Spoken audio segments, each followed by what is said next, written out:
everyone, welcome back to the hot seat. I am your host, Brock Vieira, here with Team NBS Media, and we are here to talk about football, specifically college football. Now, this next guest has been a good friend of mine for quite a while. I first got introduced to him on Twitter. We started talking back and forth, and through that, we began a great friendship. He's been on some of my previous shows before. I've been on some of his shows. He has a phenomenal podcast called the Hardwire Podcast. We'll talk about that in a little bit. Him and his co-host Jackson Danner, who has been another great guest of mine, have really helped, push myself and my vision for this into the future.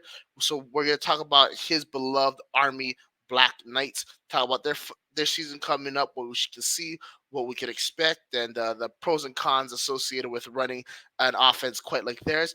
After that, we're going to talk about a whole variety of topics in the world of football. But before we do that, just a little bit of background. This week, the Colorado Buffaloes have announced that they are moving back to the Big 12, of course, a conference that they were a member of for a long time. So we're going to discuss that. Is the move beneficial for them?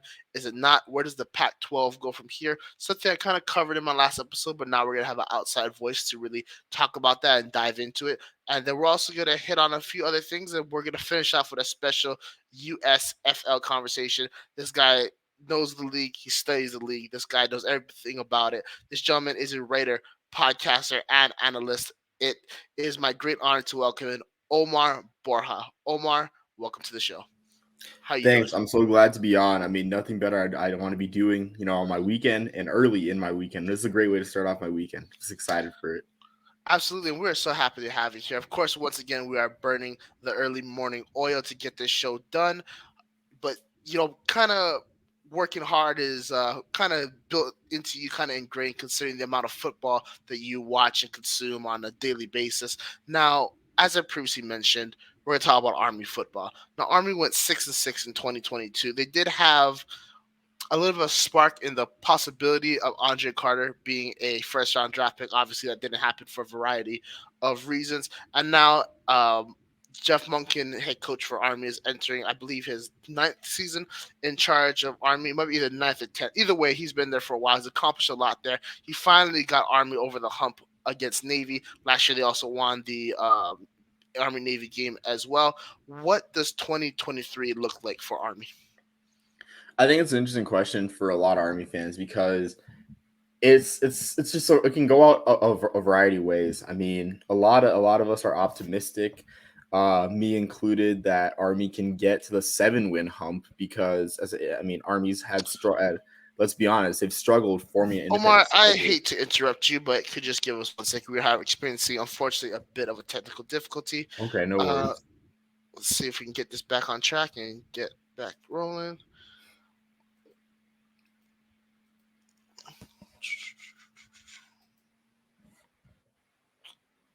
1 second, everyone. I do appreciate your patience.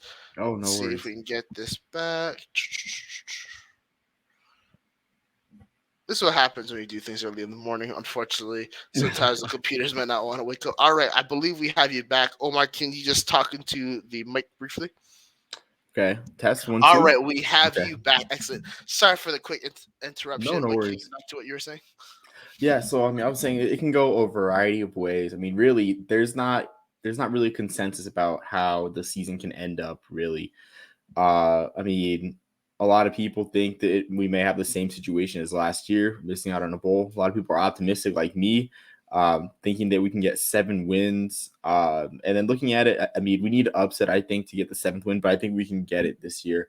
We have a more experienced defense, but that's just the outlook this year, especially with questions on not only the offense, because that's what everyone in, let's be real, not just at Army, not just Army fans, but also college football fans want to see this new offense that Army's rolling out. What it's going to look like, how exactly, like, is it going to be similar to the triple option with the flex bone, or is it going to be vastly different? So we're all looking forward to that. And then the questions on the defense as well. The defense last year, in the past few seasons, the option has been great, but the defense has been greater. I mean, I was able to watch some great Army defenses from 2017 to 2020.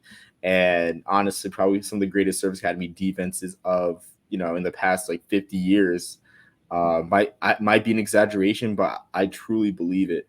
that last year was a regression, especially in the front seven. So really, I mean, that's just kind of the overwhelming consensus of this year. It's just a lot of question marks, and we have probably one of the more open ended kind of years out of all the academies because Navy's experience, right? Everyone thinks Navy is gonna come close to a bowl game, if not make a bowl game. Air Force is Air Force. They're consistent now. And then Army, they've got the returning starters, but the schedule is pretty challenging. I mean, and I don't know if that's one of your questions, but I mean, there's a lot of like great teams on the schedule that I mean I'm excited to see Army challenge himself with, but I also don't know the outcome, like what the outcome of these games are. I'm not really certain for Army's outcome of these games. Absolutely. And you talk about that schedule. So, kind of going over it for everybody, you guys kick off your season at Louisiana Monroe, not an easy place to win at all, especially in that time of the year where it's very hot, very muggy, very humid. It can get sweaty real quick. You guys have your home opener the next week against Delaware State. Then you guys go two really tough games at UTSA, who we'll be talking about later on in the show, at Syracuse. You guys have Boston College and Troy at home. Troy was a team that went 12-2 last year with only two losses. One was on a Hail Mary to Appalachian State. The other one was on the road in their opener at ranked Ole Miss, a game they had no shot at winning. That's the team that you guys almost upset in 2022. You guys lost 10-9. We'll talk about that in a little bit as well. After that, you guys play at LSU. You guys play UMass at home. Hopefully that's a win. If you guys lose to UMass, I think you guys have some big problems. Yeah. Then you guys kick off your first game in the Commander-in-Chief Trophy against Air Force. You guys are playing in Denver. Then you guys play Holy Cross, Coastal Carolina at home, and then of course you guys play Navy in Boston to end your season. Yeah, that's a lot of tough games. So I think we can all kind of agree UMass, Holy Cross, Delaware State should be wins. After that, you got some pretty clear losses at LSU.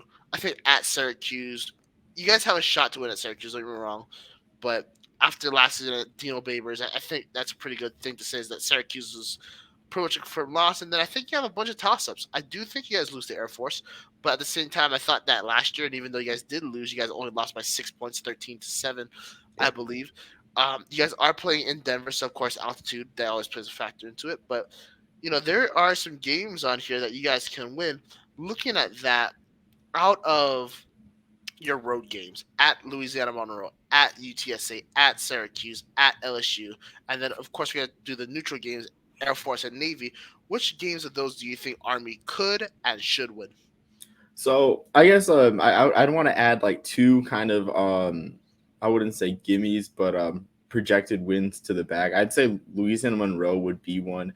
And yes, it's tough to play in Louisiana early in the season. And that game, I think, if I'm not mistaken, it's either a 3:30 kick or a 7:30 kick. I know the game's on NFL Network, but if it's a night kick, even better. If it's a 3:30 in afternoon kick, it's gonna be more difficult. But we're overlooking the fact that Louisiana Monroe, that's about an hour away from Fort Polk, which is, an Army base. It's not the biggest one that we have, but there should be a good travel party traveling to that game from that base of old grads or you name it. I mean, and anytime there's a city and there's a business, there's probably a couple old grads, that own a business or something. I know Dallas is 3 hours away, probably a lot of old grads in the DFW area.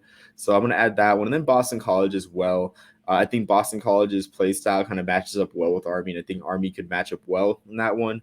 And just with all the troubles that Boston College had on the O-line last year, I think it fits well for Army's struggling run game or that has more experience this year. But out of the road games, to answer your question, ULM,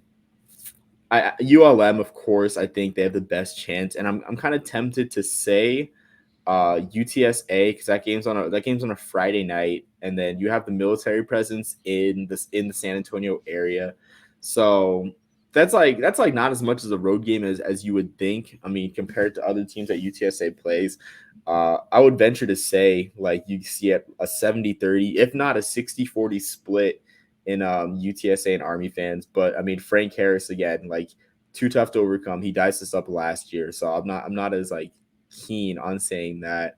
But definitely ULM for sure is probably our best chance at winning one of those road games, as well as Air Force too.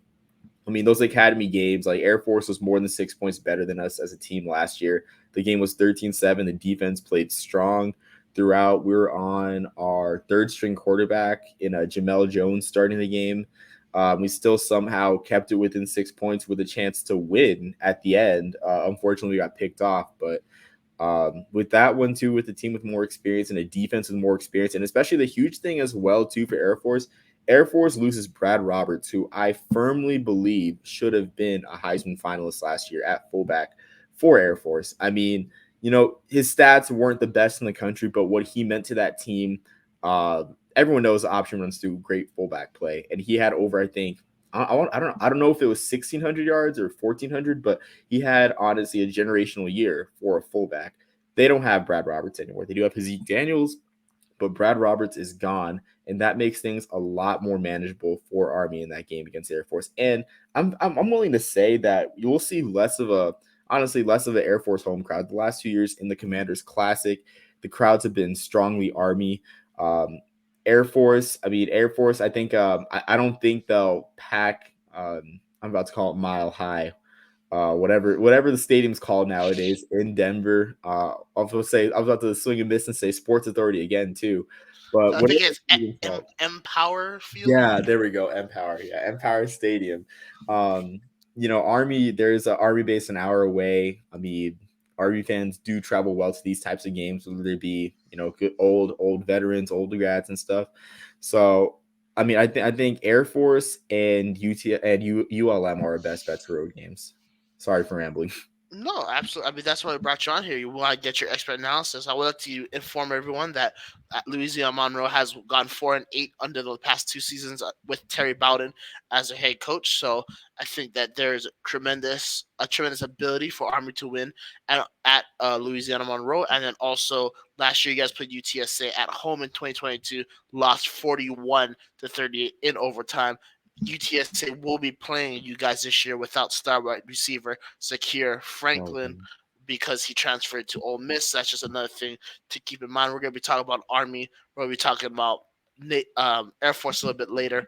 Going back to this new offense, what have you been hearing about what we could be seeing out of Army? Because I'm of the classic Army option offense, which is dive down the middle, maybe red to the side with a pitch. Various. It's like the what's the right word? It was like the foundation of the read option, essentially, in a variety of ways. But essentially, we're going to play power football. But what will this new offense in 2023 look like? So, I wasn't able to watch the spring game really, or watch like clips from the spring game. Of course, there's gonna be more, throwing, but like it's not gonna be like, like bombs throughout the air and whatnot. It's not going to be like that. It's going to be more like, you know, I want to say, I'd say I feel like in terms of a passing perspective, more online with like a say mid 2010s New Mexico, maybe Tulane in their first couple years under Willie Fritz when they were trying to figure out whether they were an option team or whether they were just a team that ran the ball a lot. Um, Kind of in lines of that with passing the ball. I think with running the ball, though, from what I've heard that it's gonna look kind of like a Nevada, like a pistol for Nevada, which we both know well back in the Chris Alt days. Yeah, sorry to bring back some bad memories, Brock, but It is what it is. that's what I've heard, and so it's interesting to me because looking at what little clips I have of the UNK offense, they do use a two back set. Um, and on the depth chart for Phil Steele, at least, they have Tyson Riley, last year's starting fullback, is one of the starting running backs, and Tyler Robinson is another starting running back. So I think with this kind of system, we both know the kind of science of, if I guess for lack of a better term, the science of running a shotgun read option compared to a pistol read option. Either way, if you're running a pistol or a shotgun, it's less kind of conducive to a guy of, say, Tyson Riley's stature. Tyson Riley or Jacoby Buchanan. Forgetting about Jacoby Buchanan being around too. Kind of like this college football cult hero that Buchanan is, being at 268 to 270 pounds. Says he slimmed down at 252 on the Phil Steele magazine. But yeah, like it's less conducive to the fullbacks that Arby's had, because in a shotgun, when you're next to the quarterback, your momentum's taking you sideways, and then he'd have to make a quick cut inside to truly optimize that power run. In a pistol, of course, the running back is, I want to say, not 7 yards back, but 5 yards back and a bit further back than they would be, uh, as a fullback in a 3-point stance. So that being said, I do think we'll still see a lot of ground game, maybe a little bit more passing, and maybe a bit stronger of an edge game where the cut block isn't as needed as it was in the past. Absolutely. Last question about this offense and this schedule. Drew Thatcher is going to be his first year as offensive coordinator here for the Army Black Knights. You guys, as we mentioned, play a variety of games against different opponents, but the two that we've always touched on is always Navy and Air Force. First question is over under on pass attempts per game at 12 and a half. Do you go over or do you go under? I say that's about 3 per quarter if things are going well. I'd say over by like 1 or 2. Excellent. And then, of course, Air Force and Navy are used to play Army, used to facing an offensive Army's style. Do you think that this new offense benefits Army in a way for them to potentially clinch the Commander in Chief trophy? I think so. I mean, if the philosophy is the same, in terms of chewing clock, keeping the defense rested, especially against Air Force too, where the defense was just gashed throughout the middle last year, and just worn down throughout the game. So I think yes, it still is conducive to beating the service academies. Excellent. Last question about Army before we head to our first commercial break. Do you so preface this with Andre Carter? He was a defender for Army. Uh, Potentially was graded as a first round pick. Obviously, didn't work out, but because of that, President Joe Biden kind of issued a decree saying that service members don't have to initially go into their commitment. They can defer it in order to pursue a career in athletics. We've seen it happen before. We've seen it happen in the past where players have gotten waivers granted for them to go play in the NFL or whatever, or so forth. Or we could go back to the day where they would have to just go straight to the commitment and then they would go play the pros after. We've seen that at Alejandro Villanueva and, of course, most famously Roger Staubach. Now that players, if they go to Army, Navy, Air Force, can go straight into the NFL, NBA, whatever. But for the purposes of the show for the NFL, do you think that the level of recruits will get better for programs like Navy, Air Force, and Army, or will that have no impact on it at all? So I just want to clarify. So the window recently closed for people like Andre Carter, Cameron McKinley, in 2022, I believe, or 2021. I believe that the window is closed because President Biden, or I guess Congress or whoever, passed this most recent Defense Act or whatever it is, that they would have to serve at least 2 years before pursuing a pro career. But Andre Carter was grandfathered in to the I guess to the old clause. He was grandfathered in with the old clause, and able to pursue a pro career because he enrolled at the academy between, let's see, last year was a senior. I think it was like between 2018 and like 2020.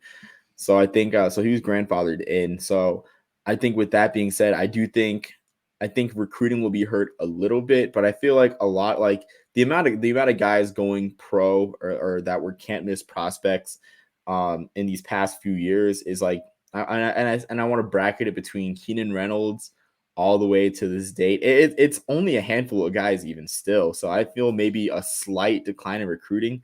But I don't think this is like most of the problem with recruiting. I think most of the problem is just like the age of NIL, where like you tell a guy, okay, I can pay you 1.5 million to go to a school like Talia Tungabailoa, or you can get your cadet allotment of 250 a month, or 200 a month as a freshman, and then that can be as high as 550 a month. So in this day and age, like that's what we're bargaining with, at West Point. Um, but yeah, like I mean, I just think it'll be hurt slightly because you still ideally get the same type of athlete to go to the academy. Gotcha. So, kind of on the reverse, Alohi Gilman is kind of the best example of this. He first attended Navy, played as a freshman, transferred out after to go to Notre Dame for personal reasons. But do you think because of this new age of NIL and because the window has now been shut, do you think that we could see a higher amount of players playing at service academies transfer out if they have the potential to go to the NFL?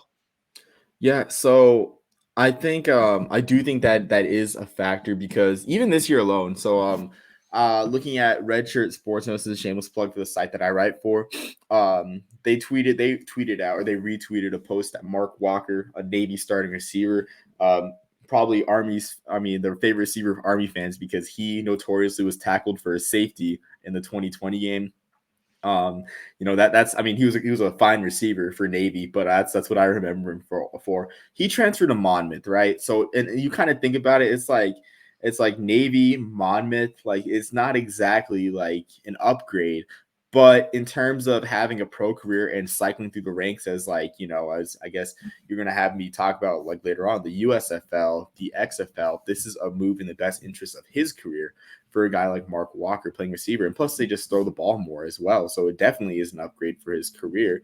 And then you look at, I guess, this problem like reached Army as well. Like in late 2021, or after the 2021 season, Isaiah Alston, the starting receiver for Army, who's had a couple of pretty solid seasons, and Tyrell Robinson, Army's probably most explosive player in the past nearly 2 decades.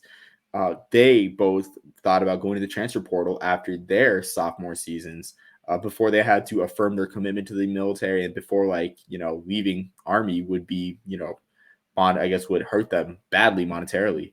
So I do think we'll see that more often, and we're kind of already seeing it where like these transfers aren't high profile, but they are noticeable. Like it's hitting like star players or contributors on these teams. Absolutely. Well, thank you for giving us this great insight on Army. We're gonna take a quick commercial break. When we come back, we got a bunch more questions to you, and we're gonna put you in the hot seat. We'll be right back, everyone. Right.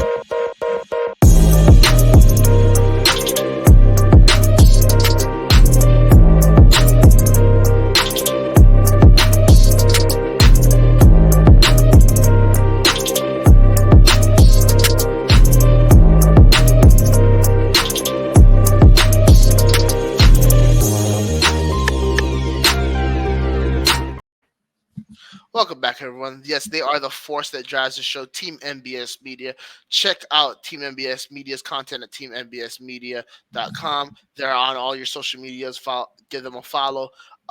They bring unbiased sports coverage. They also talk about lifestyle, music, movies, a whole bunch of great stuff.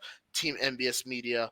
I'm a proud member of that organization. The boss, Joe Cardozo, the great team behind the website, and then obviously all of my fellow collaborators. They keep trying to push the envelope on what we can accomplish, and we can only do it with your support. So follow us at Team NBS Media. Welcome back to the show, The Hot Seat with Omar Borja.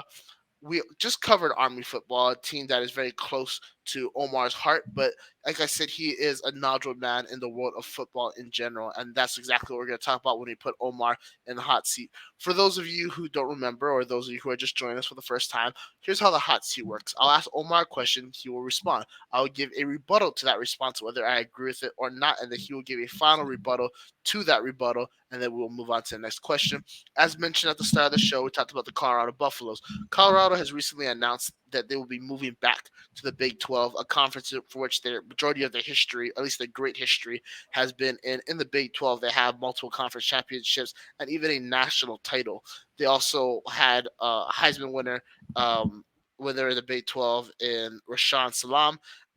And now under Deion Sanders, they're going to go back, and we'll see how that works for them. Then my question for you, Omar: does Colorado's move to the Big 12 benefit the Buffaloes? I think absolutely being with more stability relatively, and stability no longer means having a tight geographic core, but rather, you know, having a high amount of teams. And now the Big 12 is at 13, looking to expand to 14, potentially 16 schools.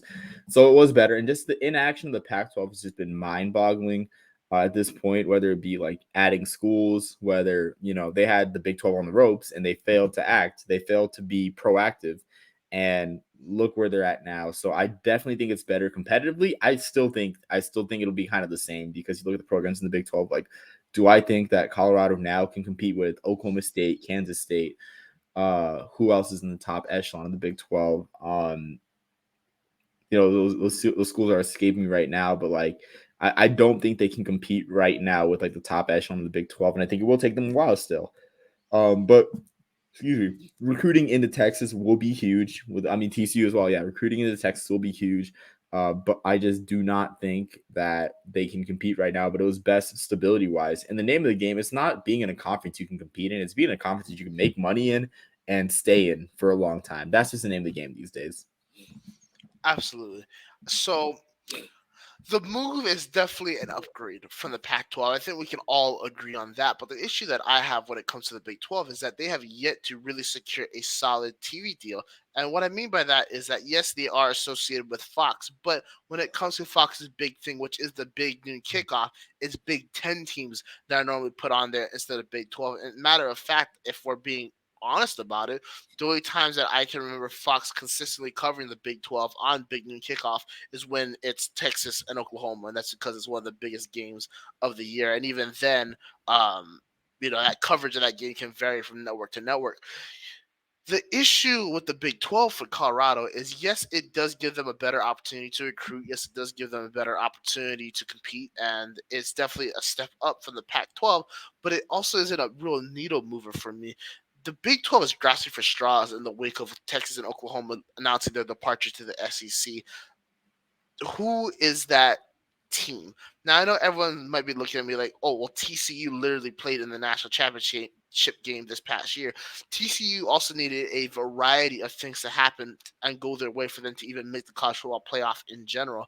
Keep in mind that had Alabama not lost 2 games, if they only lost one, TCU wouldn't have went. Had USC had USC won against Utah in either the Pac-12 championship game or when they played them in the regular season, USC would have went over TCU. And TCU fans are no stranger from being kind of hosed in the college football playoff. If we look at the origins of it, TCU needed to go undefeated, and then maybe that they could have jumped some other teams. But since they lost in the Big 12 championship game, they were basically at the mercy of a bunch of other teams, and they needed a very specific set of circumstances in order for them to advance. That's the state of the Big 12. So Colorado can only afford one loss in order to make the college football playoff. Now this is in the non-expanded version yet, but the point still remains. And now once we get into the expanded version, you're going to a conference where there's kind of like a cluster of teams. Of course, they brought in Houston, BYU, UCF, and Cincinnati. They already have teams like you mentioned, Oklahoma State, Baylor, if they can get back to being good again, and some really really good teams. I don't feel like this move benefits the Buffaloes in a way for it to be worth it. I understand why you move on for the Pac-12, but at the end of the day, money is king, championship is king, and to me, this doesn't get you any closer to your goals in a meaningful way. Omar, I'm gonna kick it back to you. Your rebuttal. Yeah, so I do think that's true, but it's like if you look at it, I think the goal isn't really to compete for like national titles, compete for conference titles in the revenue sports. The goal is, I mean, as somber as it sounds, is just to survive and make money and a lot of money.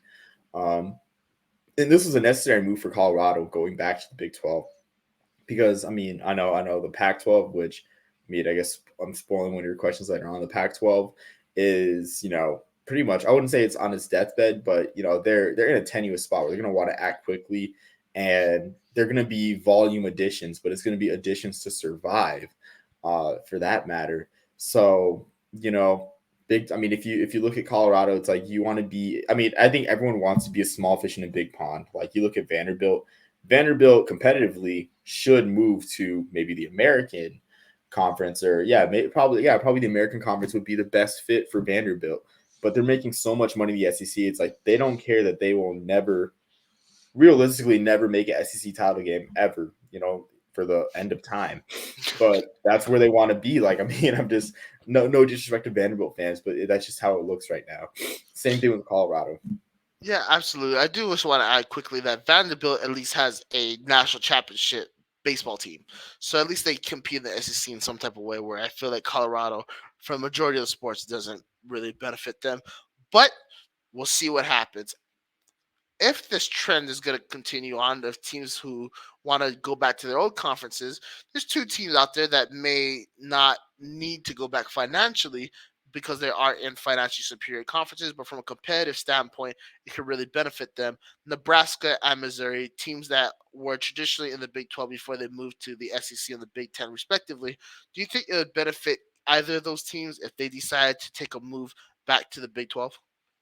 Short answer, bro. No, because again, like you need. I feel like in this day and age, like you need money to compete. Um, Honestly, you just like need money to compete, and I think like I think the recruiting would be better if you tell people. I mean, then again, I guess with like the 12 team playoff, like being able to have a path to that is better. But I thought the recruiting would be better if at Nebraska you're telling them, hey, you're going to be playing Ohio State, Michigan, Penn State, uh, USC, UCLA over the course of your college career compared to, all right, you're going to play Cincinnati, BYU, Colorado, Houston, Iowa State over the course of your, because like tradition doesn't mean anything to like a lot of young guys. Like you and I are like the rare, and even for our age, us being in our mid 20s, like we're kind of like honestly a dying breed of young people. Like a lot of people see like the old rivalries and think, hey, that's old people stuff. Like you tell people, oh well, Nebraska and Iowa State go, or Missouri and Iowa State used to play for the telephone trophy, right? They're gonna be like, what's a telephone trophy? What's an analog, or what's an analog telephone? And then like they're not gonna care. So I just think the money and the exposure, because it's really, Brock, it's really hard to argue with 45 games on broadcast television next year, which was the figure mentioned at Big Ten Media Day, which like for I'm no mathematician, that's slightly less than 4 games on broadcast TV per week for the conference. So there's a high chance that like if you're in the Big Ten, your game's either going to be on Fox, NBC, or CBS. Like when conference play kicks off, and even if you're a school like Rutgers or Maryland, you're going to be on NBC. So it's like same thing with Nebraska, even more so for Nebraska. So I just think recruiting will stay better if Nebraska stays in the Big Ten, and same thing for Missouri. Absolutely. Now, Missouri is a curious case because the only reason that they are not as good as they should be is because Gary Pinkel isn't their head coach anymore. Let's not forget that Missouri at one time went to back-to-back SEC championship games. Let's not forget at one time they had the defensive player of the year in Michael Sam. Let's not forget that Missouri throughout their history has produced high-level players into the NFL on both sides of the football. However, it's pretty clear that as of right now, they aren't able to compete in the SEC, and their last several coaching hires haven't really worked out the way that they wanted to, whether that be Barry Odom or Elijah Drinkwitz. A move to the Big 12 could provide a new opportunity for them to establish themselves back as being a powerhouse in which they should be. And now I know we don't really associate the word powerhouse with Missouri, but if you look at the way that they were recruiting, the way that they were playing, and quite frankly, the way that they were winning, they had powerhouse, or at least burgeoning one, written all over them. I think being in the SEC stifles them. I think with the inclusion of Texas and Oklahoma, especially in this new era of NIL, the recruiting pool gets a lot smaller. And kind of going off what you said, yeah, you can kind of pitch players, oh, we get to play Alabama, Georgia, or even teams right now in their division, which is Georgia, Tennessee, Florida, so on and so forth. But then it doesn't matter if you can't win against them. Your players want to play for winners. They don't want to play against tougher competition just for the heck of it. So I think if you move to the Big 12, you can really reestablish yourself as being a force. And when you look at geographically where Missouri is, they are surrounded by tremendous high school talent and even JUCO talent as well. So therefore, I think it would be a benefit to the Tigers. For Nebraska, it's tough because we haven't really seen the product that Matt Rule put on the field.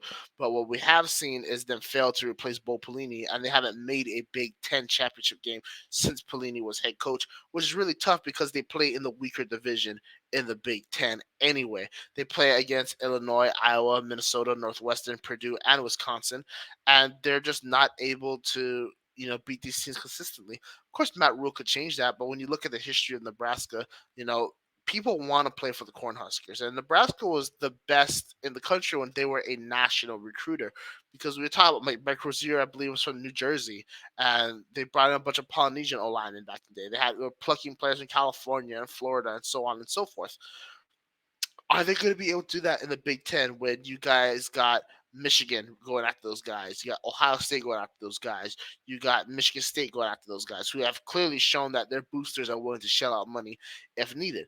I just think for Nebraska, if they can get back to winning ways and let their brand speak for himself, I think a move to the Big 12 could be very, very beneficial for them, especially when you look at the level of competition in the Big 12, how much more it aligns with the state of Nebraska football at the moment. Omar, your rebuttal.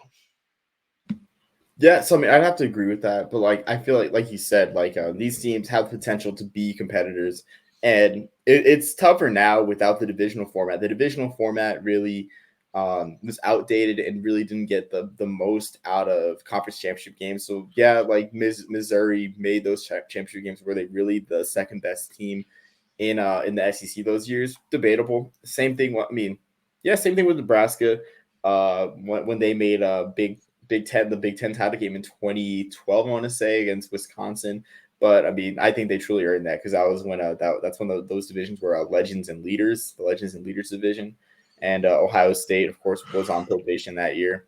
So I do think that I think honestly I feel like for Nebraska I feel like Nebraska will be able to recruit nationally again once they start playing into California. I think because I honestly don't think that USC and UCLA moving to the Big Ten will help those schools keep California athletes in. It's such kind of a big development in college football lately is the West's inability to keep their talent Western.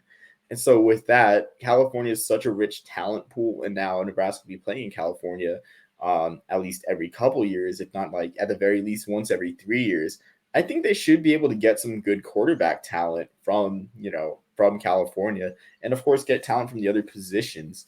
I think they can get back to that. I mean, Matt Rule is Mister Fix It of college football. Like, let's be real. Like, he took Temple to the doorstep of beating Notre Dame and being a playoff front runner in 2015. He made Baylor a playoff front runner in 2019, and then I have no reservations that he'll be able to do the same with Nebraska. I mean, that being said, I think Nebraska will be able to recruit well. Missouri, I think it's tougher for Missouri because they're in more. I mean, it's just tough because they're near Texas, right? Texas would be the most ideal fertile recruiting ground. But if they can find the right guy, the right kind of, I mean, I'm trying to think of like who in the Power Five would be a right guy. I mean, I feel like a PJ Fleck type of guy, a guy that kind of knows that carves that niche, knows the area, knows like the program, and like gets the right culture going. I feel like they can end up kind of like a Minnesota, where like you're competing for the playoff like late in November. Maybe the wheels kind of fall off, but you still have a very strong. So you still have a 10 win season. You're in the top 12 or so. I think if they find the right guy, a PJ Fleck type guy, I think they can still compete in the SEC. Like, they're not a lost cause. Absolutely. Well, we'll just have to wait and see when it comes to those two programs. Looking forward to see what steps they take in 2023, especially for Nebraska, who has been under expectations for so long. Going back to the Pac-12, obviously we talked about Colorado being the next exodus from the conference. They expect that Washington and Oregon will follow suit from Colorado, USC, and UCLA. It's going to be really tough for the Pac-12 to stay alive at this point. Quite frankly, they are the weakest Power 5 conference, if we can even still call them that, after those three teams leave. How does the Pac-12 stay alive? Omar?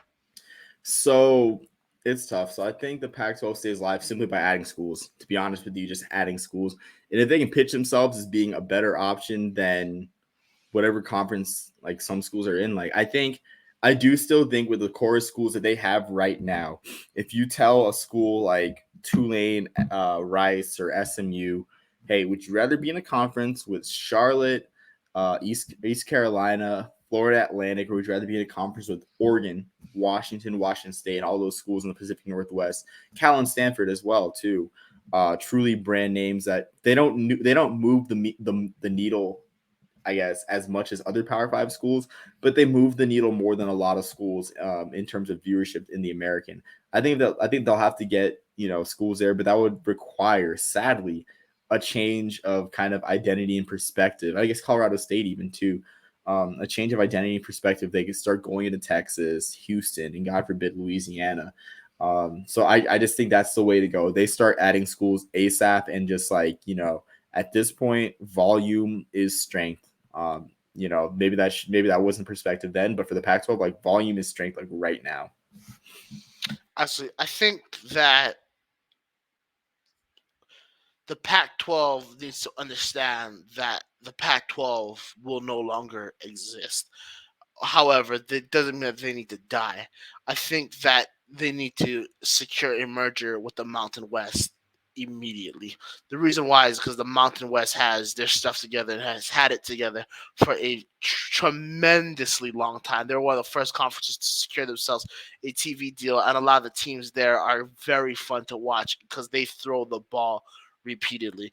In this scenario, I think we can confirm Oregon and Washington will not be a member of the Pac-12 in the near future. I think Arizona State, we could see them join the Big 12 in the near future as well. Just geographically, it makes a lot of sense for those programs. So you're left with programs that aren't really in a great spot in terms of TV recognition. Washington State, Oregon State, Cal Stanford. Um, yeah, that's kind of about Utah, but it's kind of about it. The Mountain West provides so many great opportunities. Of course, the inclusion of San Diego State, who has flirting with the Pac-12, if I can use that word so loosely, if they damn near thought that they were going to join them at one point throughout this offseason. They have a new stadium that can be very beneficial for them. Jeff Tedford and Fresno State, the only reason why they're not in a bigger conference is because there's not a lot of love for the Valley. You got Colorado State that has a tremendously exciting air raid offense and a lot of money that's been back into that program. But I also think you need to expand. I think you also need to pluck some FCS talent as well. I think you need to go and get a team like Eastern Washington. You need to go and pick up a team like Montana. I think if Idaho wants back into the FBS, you got to take that and really establish your roots in the Palouse once again and just have all these great teams of varying levels of success join the conference so you can't establish who are the top dogs, who aren't. And one, you just own the West Coast as much as possible. If you can own a whole area, you can try and keep recruits there from a conference standpoint a lot easier, especially with your big dogs moving away. There's a tremendous amount of talent in the JUCOs in California, tremendous amount of talent in high school that, they've really slipped between the cracks. I think that you can basically carve out a whole time slot after like 5 p.m. For yourself. If you're able to do this, I think that's how the Pac-12 should go about it. Either way, as a standalone conference, I think they're done. Omar?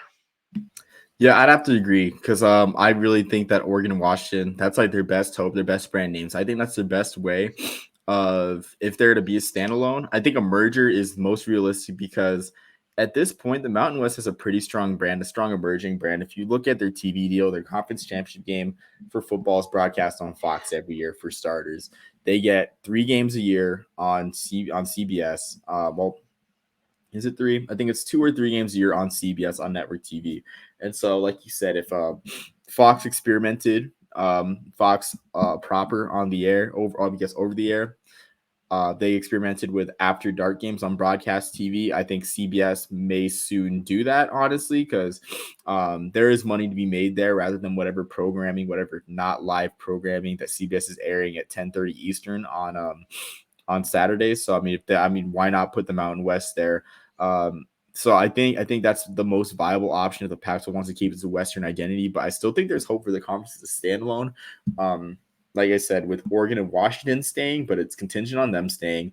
And then if they make those just mass additions from the American and, of course, San Diego State. But then again, it's like, why would San Diego State want to leave to a conference that has a strong membership that only the Pac-12 will be poaching compared to the Pac-12, which has pretty much been ripe for picking for the Big 10, the Big 12. So that's just my perspective. I feel like the future is better off with the Mountain West, especially when you have a TV deal that guarantees some schools network TV appearances.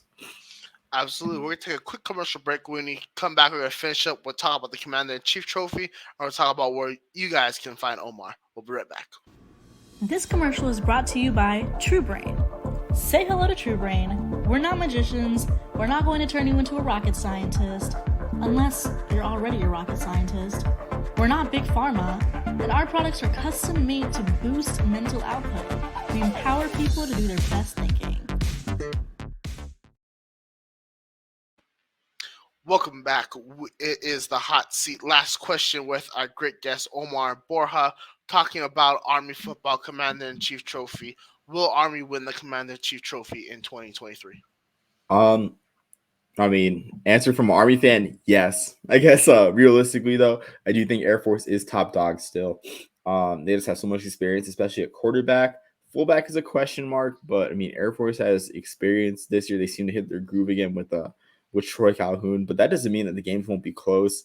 But I think Air Force is the favorite. Navy as well too. I would not sleep on Navy in the Commander in Chiefs as well, especially with how experienced their defense is.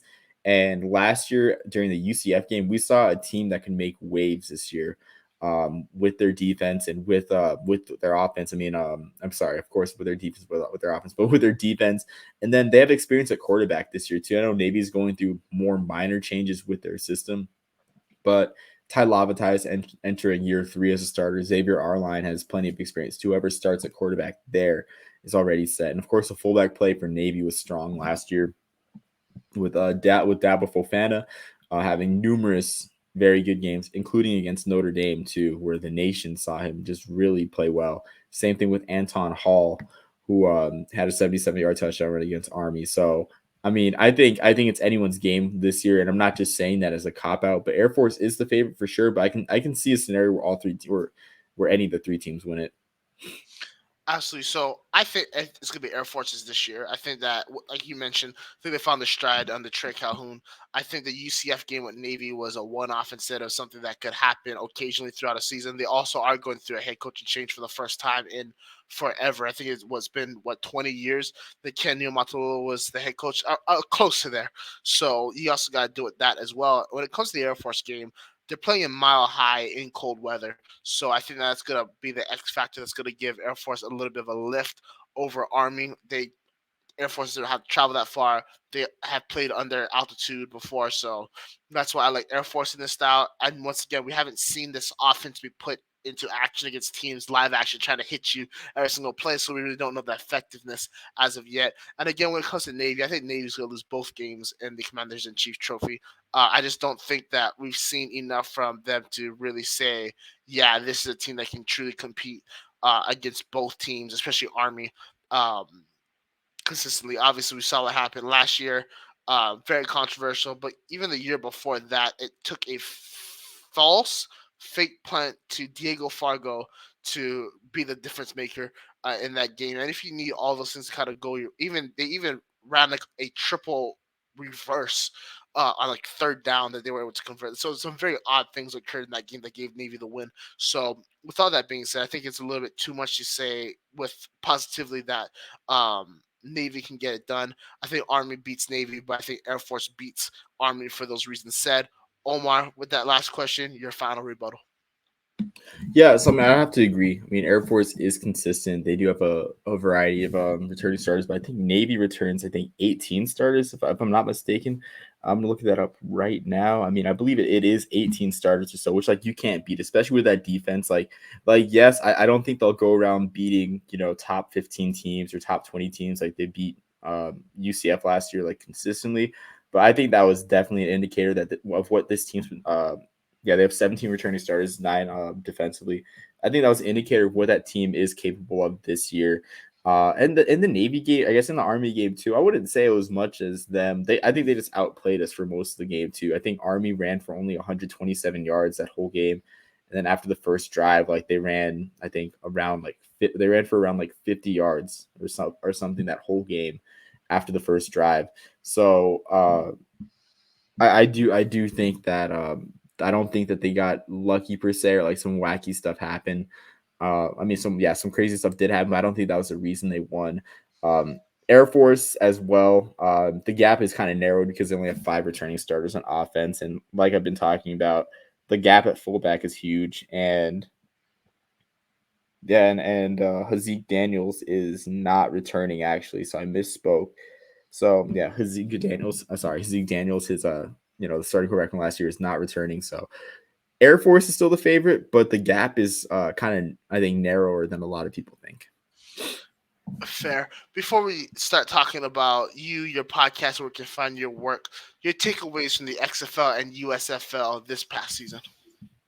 So I mean, I think my main takeaway is the market is just becoming saturated. I'd say, and we're seeing AFL and XFL and NFL type war, which is like it's great. It's cool to live through that as just a fan of football history. It's cool to live through something like that, but it's just great to see like new talent. I think the quarterback play just. I mean, we don't really have a baseline for the new XFL because it's been 3 years, but the quarterback play was significantly better in the USFL. The XFL's quarterback play was awesome too. I mean, AJ McCarron essentially resurrected his career just so his sons can see him play. Like now he's a viable option as a backup quarterback.